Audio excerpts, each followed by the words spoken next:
Hello and welcome back, guys. So in this particular problem, we need to write a function to check if the first and last characters are equal. Right, to do that, what we can do is, let me just get rid of everything over here.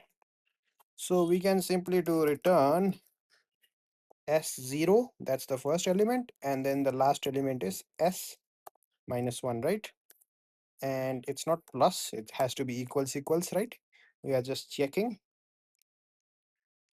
if they are equal or not. We submit the code.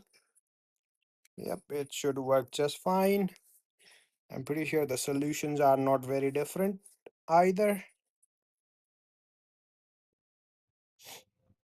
Some people might have done len s minus 1, right? But if the len is 0, then it will be what? If the string is empty, in that case, it would be minus 1, right? So this will cause an error in that situation.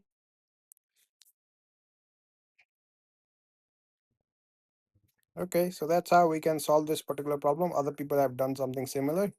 Thank you for your time. Take care. Bye bye.